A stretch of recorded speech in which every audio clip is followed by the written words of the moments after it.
Agents of S.H.I.E.L.D. got tied into the second episode of WandaVision, and Westview could be a code name for a famous Marvel Comics prison.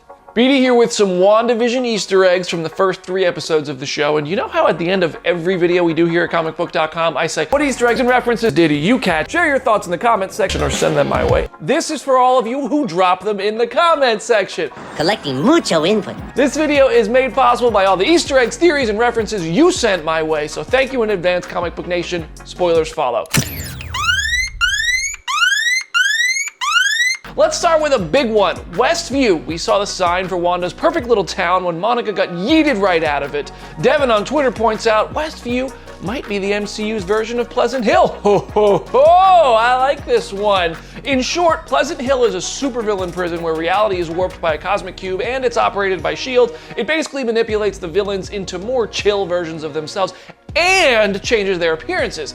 So what was that you were saying, Herbert? She's here because we're all supervillains, maybe? I don't know, but I dig that one. Lots of you wanted to see Agents of S.H.I.E.L.D. get brought into the MCU on the big screen, small screen Marvel Studios of it all, and the new sign of that being possible came when the Hydra Soak commercial in episode 2 showed us the soap Phil Coulson reference. This one was sent to me by the One Nerd Ron on Twitter, showing the exact moment Phil explains the mind-manipulating soap to Daisy Johnson on Agents of S.H.I.E.L.D. Next up, at Stevie's the Coolest pointed out that Yakity Yak means don't talk back, just like the song says. Vision hears the song and sings it himself, but this seems like it could be a real clue about the characters in this world, knowing that if they talk back to Wanda, she's gonna just say no and try it all over again.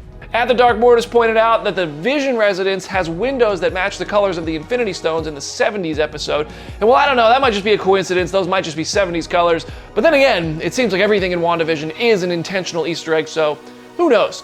A better one from at the Dark Mortis, same Twitter user, is suggesting that the helicopter in episode 2 is actually a real helicopter, but it ended up being shrunken down using PIM particles. I like this one.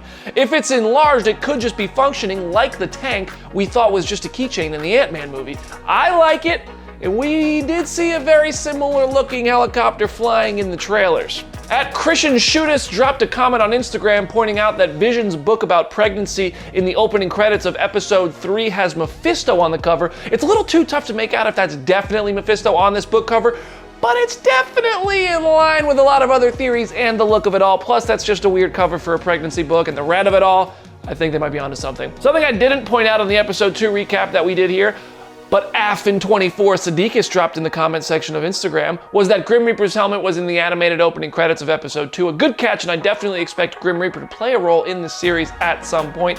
Maybe everybody's dead already. They're dead! They're all dead! And finally, a possible nod to Stan Lee. Steven on Twitter thinks the doctor who delivered Wanda's twins in episode 3 being named Stan is a nod to Stan Lee, the Marvel Comics legend, which I have no reason to argue against and I hope is 100% true. The doctor's last name is also Nielsen, which seems to be a nod to the main way of measuring TV shows. This is, after all, the first Marvel show, and it's a show about a show within a show, which goes to show that we're done here. I'm so confused. Did we cover them all now? Send me your thoughts on WandaVision in the comments or send them my way on Instagram at BrandonDavisBD and head over to comicbook.com/Marvel for more updates. Our Phase Zero podcast dives into all of this and more things Marvel with new episodes every Friday available on all major podcast platforms. I'm BD. I'll see you there.